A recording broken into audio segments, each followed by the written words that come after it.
ایک روٹی والے کا واقعہ میں نے آپ کو سنانا ہے، اور یہ بڑے ہی مشہور و معروف بزرگ سے منسوب واقعہ ہے۔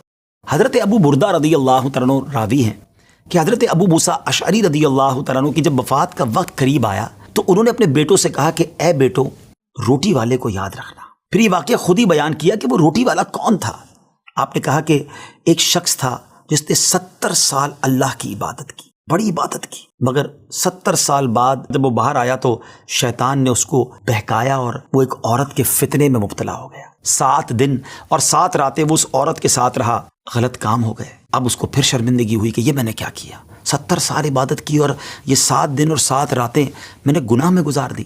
بڑا شرمندہ، بڑا نادم، قدم قدم پر سجدے کرتا جاتا، توبہ کرتا جاتا۔ اب چلتے چلتے چلتے ایک مسافر خانے میں پہنچا تو وہاں 12 مسکین لوگ پڑے ہوئے تھے، لیٹے ہوئے تھے۔ اس نے بھی جگہ بنائی اور ان کے درمیان جا کر خود بھی گر کر سو گئے۔ اب رات میں ایک شخص آیا جو ان کو کھانا دیا کرتا تھا، روٹی دیا کرتا تھا۔ ایک ایک کر کے 12 روٹیاں لے کر آیا تھا، اس کو پتا تھا یہاں 12 مسکین رہتے ہیں۔ ایک ایک کر کے سب کو روٹی دینے لگا۔ وہ شخص جو یہاں آ کر اچانک بیچ میں آ کر لیٹا تھا، اس کو بھی وہ مسکین سمجھا اور اس کو بھی روٹی دے دی۔ لیکن ظاہر ہے کہ اگر ترتیب سے روٹی دیتے دیتے آگے آئے تو آخری نمبر والے کو روٹی نہ ملی، کیونکہ یہ تو 13 ہو چکے تھے۔ تو بانٹنے والے سے اس مسکین نے کہا کہ تم نے آج مجھے روٹی کیوں نہیں دی؟ اس نے کہا میں نے تو سب کو ایک ایک روٹی دی، کسی کو 2 نہیں دی۔ کہا تم مجھے روٹی نہیں دے رہے ہو۔ بہرحال وہ ناراض ہو گیا کہ ٹھیک ہے، پھر تم اگر یہ سمجھتے ہو کہ میں بددیانتی کر رہا ہوں تو میں تمہیں کچھ بھی نہیں دوں گا۔ یہ کہہ کر وہ شخص تو چلا گیا، مگر وہ مسکین بیچارہ بھوکا رہ گیا۔ اب وہ شخص جس نے ابھی توبہ کی تھی، پہلے 70 سال کی عبادت بھی کی ہوئی تھی، اس کو خیال آیا کہ میری وجہ سے اس مسکین کو روٹی نہیں ملی ہے۔ بھوک اسے بھی بڑی تھی، مگر اس نے وہ روٹی اسے دے دی۔ شدید بھوک لگی ہوئی تھی، رات بھر بھوک میں تڑپتا رہا اور اسی بھوک کے عالم میں صبح اس کا انتقال ہو گیا۔ حضرت ابو موسیٰ اشعری رضی اللہ تعالیٰ عنہ فرماتے ہیں کہ جب یہ شخص اللہ کی بارگاہ میں پہنچا نا تو ایک پلڑے میں اس کی 70 سال کی عبادت رکھی گئی اور ایک پلڑے میں وہ 7 دن اور 7 رات کے گناہ رکھے گئے۔ تو فرمایا کہ وہ گناہ جو تھے وہ 70 سال کی عبادت سے آگے بڑھ گئے، یعنی اب اس کے لیے گویا حکم ہو سکتا تھا کہ وہ جہنم میں جائے، مگر ان 7 دن کے گناہوں کے سامنے وہ روٹی رکھی گئی، اور اس روٹی کی برکت سے، کیونکہ وہ اخلاص کے ساتھ ایثار کی گئی تھی، مسکین کی مدد کی گئی تھی، وہ 7 دن کے بڑے بڑے گناہ معاف کر دیے گئے اور وہ جنت میں چلا گیا۔ پھر آپ نے اپنے بچوں سے کہا بیٹا روٹی والے کو یاد رکھنا۔ ناظرین، یہ واقعہ واقعی دلوں کے تار چھیڑ دیتا ہے۔ 2 باتیں سیکھنی ہیں کہ بعض اوقات کچھ لوگ کہتے ہیں یار میں نہیں بہک سکتا، میں تو بڑے اچھے ماحول میں ہوں۔ نہیں جناب، شیطان نے بڑوں کو بہکا دیا ہے۔ ہمیں اپنی صحبتیں اچھی کرنی ہوں گی، اللہ کریم سے شیطان کے مقابلے میں پناہ مانگنی ہوگی اور اپنے آپ سے ڈرتے رہنا ہوگا کہ نہیں، میں بھی گناہوں میں مبتلا ہو سکتا ہوں، مجھ سے بھی کوئی بڑا گناہ کہیں نہ ہو جائے۔ توبہ کرتے رہیں، ڈرتے رہیں، خوف رکھیں اور اچھی صحبت اپنائیں۔ اور دوسری بات، صدقہ جو ہے نا وہ گناہوں کو مٹا دیتا ہے۔ صدقہ اللہ کی بارگاہ میں بڑا پسندیدہ ہے۔ غریبوں کی مدد کرنا یہ اللہ کو بڑا پسند ہے۔ ہمیں بھی چاہیے کہ وقتاً فوقتاً اپنے غریب پڑوسیوں، غریب رشتہ داروں، غریب مسلمانوں کی مدد کرتے رہیں۔ اور دعوت اسلامی کا شعبہ FGRF سبحان اللہ دکھیارے مسلمانوں کی شاندار انداز میں مدد کرتا ہے۔ سیلاب زدگان کی مدد کتنے بڑے پیمانے پر کی گئی، اور یہ سارا سال ہی اب کچھ نہ کچھ سلسلہ رہتا ہے، تو آپ بھی FGRF کا ساتھ دیجیے، دکھیارے مسلمانوں کی مدد کیجیے۔ اللہ آپ کے رزق حلال میں برکت عطا فرمائے اور ہم سب کے گناہوں کو معاف فرمائے۔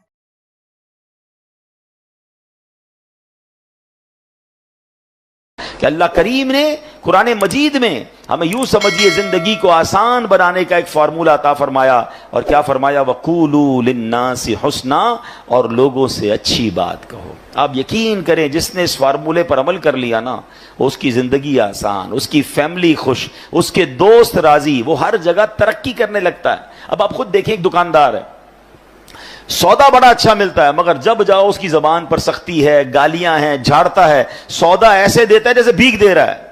ادھر گاہک جائیں گے، یا ایک ایسا دکاندار ہے جو ہر آنے والے گاہک سے محبت سے بات کر رہا ہے، پیار سے بات کر رہا ہے، طبیعت بھی پوچھ رہا ہے، بندہ کہتا ہے بڑا با اخلاق ہے۔ اخلاق کی برکت سے کاروبار بھی بڑھتا ہے، اخلاق کی برکت سے عزت بھی بڑھتی ہے، ترقی ملتی ہے اس کو۔ ایک ہی ادارے میں 2 بندے جاب کر رہے ہیں، ایک سب سے دوستی، پیار، محبت، ٹیک کیئر کرنے والا، اور ایک سب سے لڑنے والا۔ بتاؤ ترقی کس کو ملے گی؟ با اخلاق کو ترقی ملے گی۔ یعنی یہ وقولو قولاً، یہ جو فرمایا نا، قرآن کا جو حکم ہے کہ وقولوا للناس حسنا، لوگوں سے اچھی بات کہو، یہ آپ کے کاروبار میں ترقی کروا دے گا، یہ آپ کی نوکری میں ترقی کروائے گا، یہ آپ کی عزت میں ترقی کروائے گا، یہ آپ کے فیملی میں محبتوں کو بڑھائے گا۔ یہ ایک چھوٹا سا حکم جو ہے نا وہ میری پوری لائف کو آسان کر سکتا ہے۔ لیکن لوگوں کو یہ بات سمجھ نہیں آتی، کچھ لوگوں کے منہ سے پھول جھڑتے ہیں اور کچھ لوگوں کے زبان سے انگارے جھڑتے ہیں۔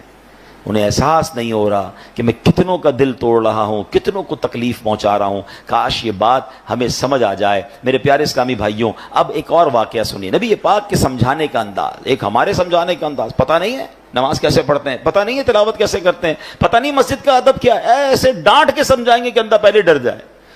اب پیارے آقا علیہ الصلوۃ والسلام کا دور ہے اور وہ حضرت معاویہ بن حکم سلمی رضی اللہ تعالیٰ صحابی رسول ہیں، اپنا ہی واقعہ بیان کرتے ہیں۔ کہتے ہیں میں شروع میں جب اسلام میں نماز فرض ہوئی نا تو نماز کے دوران باتیں کرنے کی اجازت تھی۔ یہ حکم بعد میں آیا کہ اب نماز میں بات چیت نہیں کر سکتے۔ وہ کہتے مجھے پتہ ہی نہیں تھا، نبی پاک علیہ الصلوۃ والسلام کا حکم آ چکا تھا اور مجھے پتہ ہی نہیں تھا کہ یہ حکم آ گیا ہے، میں اس دن وہ نہیں ہوں گے محفل میں۔ تو کہتے میں آیا اور نماز شروع ہو گئی، نبی پاک علیہ الصلوۃ والسلام نماز پڑھا رہے تھے، میں پیچھے نماز میں حاضر ہو گیا۔ تو کہتے ہیں چھینک آئی ایک شخص کو، تو میں نے کہہ دیا یرحمک اللہ نماز کے دوران۔ تو صحابہ کرام کچھ تھے جنہوں نے مجھے بڑی تیز نظروں سے دیکھا، تو مجھے پتہ ہی نہیں تھا کہ بات نہیں کر سکتے۔ میں نے کہا کیوں دیکھ رہے ہو مجھے تیز نظروں سے؟ نماز میں ہی وہ کہہ رہے ہیں آپ مجھے کیوں ایسے دیکھ رہے ہیں؟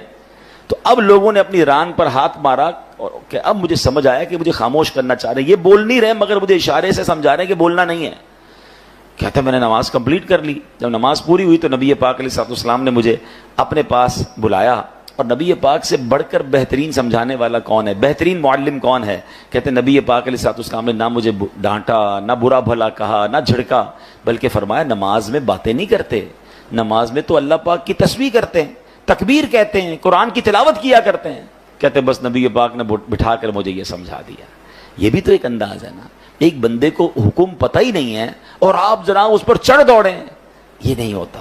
خاص طور پر اگر آپ نے اسلام کی بات سکھانی ہے، دین سکھانا ہے، پہلے ایک بات سمجھیے، اگر آپ اپنے بچوں کو نمازی بنانا چاہتے ہیں، قرآن پڑھانا چاہتے ہیں، یا آپ کسی نیکی کے کام کو پھیلانا چاہتے ہیں، تو ایک بار یاد رکھیں کہ آپ اچھا کر رہے ہیں تو کوئی ہے جو اس کو بگاڑنا بھی چاہتا ہے۔ جب بھی بندہ اللہ رسول کی بات کرے گا نا تو اس کی مائنڈ میں ہونا چاہیے میرا ایک دشمن ہے جو اس بندے کو دین کی طرف نہیں آنے دینا چاہ رہا، کیونکہ شیطان تو کبھی بھی نہیں چاہے گا نا۔ یعنی آپ سارے ماشاءاللہ جو مسجد میں آئے ہیں نا تو ایک طاقت تھی جو آپ کو روکتی رہی اور آپ اس کو یوں سمجھے چیرتے ہوئے آ گئے مسجد میں، ماشاءاللہ ایمان مضبوط تھا۔ لیکن ایسا کئی لوگوں کے ساتھ ہوتا ہے جو گھر سے نکلتے ہیں مسجد کے لیے، شیطان پہنچنے نہیں دیتا، یار اگلی بار جائیں گے، آج گرمی بڑی ہے، چلو یار آج رہنے دو۔ گھر سے نکلا تھا حالانکہ نماز کے لیے، مگر شیطان نے بدل دیا۔ تو آلویز جو دین کا داعی ہے اسے یہ سوچنا ہوگا، جو کسی کی اصلاح کرنا چاہتا ہے اس کو یہ سوچنا ہوگا کہ میں اصلاح کرنا چاہتا ہوں، شیطان دور کرنا چاہتا ہے، ہم دونوں کی لڑائی چل رہی ہے۔ ذرا سی میں نے سختی کی تو یہ بندہ شیطان کی مان کے دور چلا جائے گا۔ نرمی، پیار، محبت اتنا دو کہ وہ شیطان کی نہ مانے، آپ کی بات مانے اور اللہ رسول کی طرف آ جائے۔ لیکن اگر سمجھانے والا ہی سخت ہو گیا ہے، سمجھانے والا ہی ڈانٹنے والا ہو گیا تو پھر تو بہت آسانی سے شیطان دور لے کے چلا جائے گا۔ تو یہ بہت ضروری ہے ان تمام لوگوں کے لیے جو ٹیچرز ہیں، جو والد ہیں، جو تنظیم کے بڑے ہیں، جو کسی کمیونٹی کے بڑے ہیں، کسی خاندان کے بڑے ہیں، اگر آپ کو اللہ نے مقام دیا ہے اور آپ لوگوں کو کچھ گائیڈ کرنا چاہتے ہیں، you have to be soft, نرم، شفقت، آپ کی زبان سے پھول جھڑنے چاہیے، کیونکہ آپ کا مقابلہ شیطان سے ہے۔ وہ چاہتا یہی آپ بد اخلاقی کریں، میں لوگوں کو لے جاؤں، اور ایسا ہوتا ہے۔ کئی بدقسمتی سے دین کی بات کرنے والے بھی اتنے سخت ہوتے ہیں کہ لوگ پھر دین سے دور ہو جاتے ہیں۔ ایسا مت کیجیے، خدا کے واسطے ایسا مت۔ شیطان کھینچ رہا ہے اور یہ بندہ آپ کی بات سننے آ گیا ہے، اب تو پیار سے بات کیجیے، اب تو مسکرا کر بات کیجیے، اب تو نرمی کی بات کیجیے۔ تو انشاءاللہ اگر اس بات پر عمل کریں گے تو اللہ نے چاہا زندگی میں بڑی ترقیاں اور بڑی کامیابیاں ملیں گی۔ اعلیٰ حضرت امام اہل سنت فرماتے ہیں اعمال میں ہدایت نرمی سے چاہیے کہ سختی سے ضد نہ بڑھے۔ اللہ کرے یہ بات ہمیں سمجھ آ جائے۔ اچھا بالکل اسی طرح کسی کو سمجھانا ہے، اس میں بھی بڑی غلطی ہوتی ہے۔ سب کے سامنے لوگ سمجھاتے ہیں، یہ میرا بیٹا جو ہے نا، اچھا رشتہ دار آئے ہیں گھر پہ، مہمان آئے ہیں، اور ان کے سامنے کہہ رہے ہیں یہ بیٹا میری بات مانتا نہیں ہے, بہت تنگ کرتا ہے, ذرا آپ بھی اسے سمجھا دیں. کیا اب وہ سمجھے گا آپ کی بات؟ سب کے سامنے آپ نے ذلیل کر دیا. بلکہ ہمارے ساتھ بھی ہوتا ہے کہ کسی بزرگ, کسی عالم دین کے پاس اپنے بیٹے کو لے کر لائن میں لگ کر آتے ہیں اور کہتے ہیں میرا بیٹا بڑا شرارتی ہے, مجھے بہت تنگ کرتا ہے, آپ ذرا اس کو سمجھا دیں. آپ سوچیں, آپ نے اس بیٹے کو اس دیندار آدمی کے سامنے ذلیل کر دیا, وہ کیسے اپنے باپ سے محبت کرے گا؟ ہونا کیا چاہیے تھا, والد آ کر کہتا میرا بڑا پیارا بیٹا, حضرت اس کے لیے دعا کر دیں.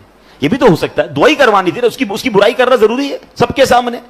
اور ہو سکتا ہے آپ کا یہ جملہ بیٹے کے دل میں آپ کے لیے نرمی ڈال دے کہ یار میں ابو کو اتنا تنگ کرتا ہوں, ابو پھر بھی جا کے ایک عالم دین کے پاس, ایک بزرگ کے پاس جا کر کیا کہہ رہے ہیں کہ میرے بیٹے کے لیے دعا کر دیں, میرا پیارا بیٹا ہے. کتنا یہ تو طریقہ ہوتا ہے دل میں محبت ڈالنے کا. ہم خود ہی اپنے بچوں, اپنے چھوٹوں سے اپنے دل میں محبت دور کر رہے ہوتے ہیں. اچھا, پھر اسی طرح ایک اور کہانی کیا ہو کر آج کل لوگ ہو گئے ہیں, سوشل میڈیا پہ سمجھانا ہے. اب مجھے ایک بات بتائیں, آپ نے کسی ایک بندے کو سمجھانا ہے, اس کو ویڈیو پہ سمجھائیں گے آپ؟ اب ویڈیو پہ آپ سمجھا رہے ہیں تو شیطان ہو سکتا ہے اس کو ضد ہو جائے. اچھا, آپ نے اس کو سمجھایا یا اس کی کوئی برائی بتائی اور اس نے وہ برائی ختم کر بھی لی, تو یہ ہزاروں لاکھوں لوگوں کو آپ نے اس کی برائی بتائی, اس کا عذاب کس پر ہے, اس کا گناہ کس پر؟ یہ کون سا طریقہ ہے کہ آپ کو کسی فرد سے پرابلم ہے اور آپ اس کو سوشل میڈیا پہ سمجھا رہے ہیں, ویڈیو کے ذریعے سمجھا رہے ہیں؟ یہ تو عجیب ہو گیا, یہ دشمنی بڑھانے والی بات ہے, یہ شیطان کو خوش کرنے والی بات ہے. اللہ کرے کہ یہ لوگوں کو بات سمجھ آ جائے کہ ایک جملہ یاد کر لیں, جس نے کسی کو سب کے سامنے سمجھایا اس نے اس کو ذلیل کیا, اور جس نے کسی کو اکیلے میں سمجھایا اس نے اس کو زینت بخشی. ہاں, اگر پیار ہے نا کسی سے, سمجھانا ہے تو اکیلے میں. حضرت آپ نے پرچی لکھ دیں, میسج کر دیں کہ یہ آپ کے بیان میں پرابلم تھا, یہ آپ کے انداز میں پرابلم تھا, یا کوئی بھی آپ کی فیملی کا ایشو ہے, آپ کے دوستوں میں ایشو ہے, ذرا اکیلے میں آپ سے بات کرنی ہے پیار سے.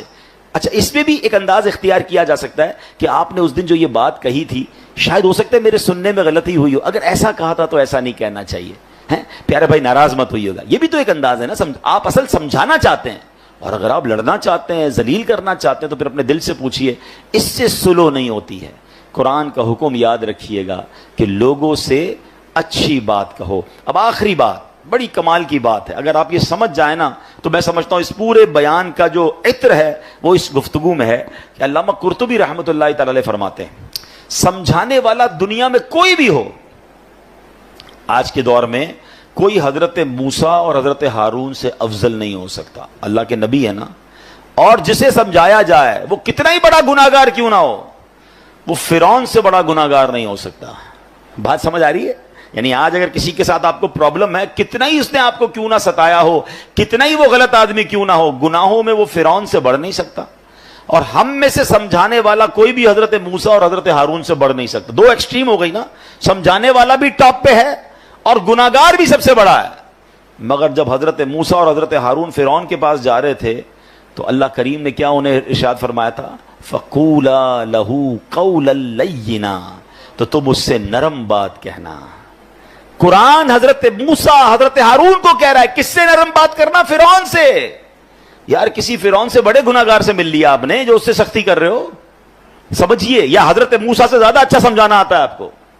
اتنی دو ایکسٹریم مل رہی تھی, مگر آرڈر کیا تھا کہ نرمی سے بات کرنی ہے, پیار سے بات کرنی ہے. اللہ اکبر. اب یہ بات آپ سمجھ لیں, اگر آپ سمجھانا چاہتے ہیں یہ سختی سے نہیں ہو سکتا. آپ لڑنا چاہتے ہیں پھر وہ آپ کی مرضی ہے, وہ پھر آپ اللہ کو جواب دیں کہ آپ لڑائی جھگڑے والے ہیں. اگر آپ کے مائنڈ سیٹ میں یہ کہ یار اس بندے کی غلطی دور کرنی ہے, یا اس کو ٹھیک کرنا ہے, اس کی تربیت کرنی ہے, آئندہ یہ نہ کرے, تو یہ کام نرمی سے ہوگا. سختی سے بگڑنے کا چانس ہے, دشمنیاں ہو جاتی ہیں.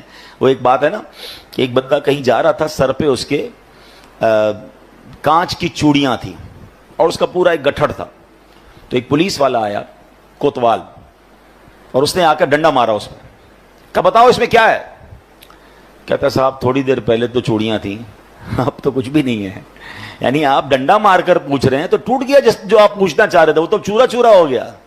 تو ہم بھی بعضوں کا ڈنڈا مار کے جو ہے نا سیدھا کرنا چاہ رہے ہوتے ہیں. کہتے ہیں نا پہلے ہی مٹکے میں سوراخ کر دو, اب جتنا پانی ڈالنا ہے تو پانی نے لیک ہی ہو جانا ہے, پانی بھرنا نہیں ہے. اب آپ ڈالے جائیں پانی, اب آپ سمجھاتے جائیں. پہلے تو سوراخ کر دیا آپ نے, کسی کو گالی دے کر, ڈانٹ کر, ذلیل کر کر اب بٹھا کے سمجھا رہے ہیں. آپ اس کے مٹکے میں سوراخ کر چکے ہیں, اب ڈالے جائیں, وہ نکل رہا ہے, جو بھی ڈال رہے ہیں وہ نکل رہا ہے. تو کاش یہ بات سمجھ آ جائے کہ ہے فلاح و کامرانی نرمی و آسانی میں، ہر بنا کام بگڑ جاتا ہے نادانی میں۔ صدقہ خیرات کی بات ہم بہت ساری کرتے ہیں، ٹھیک ہے؟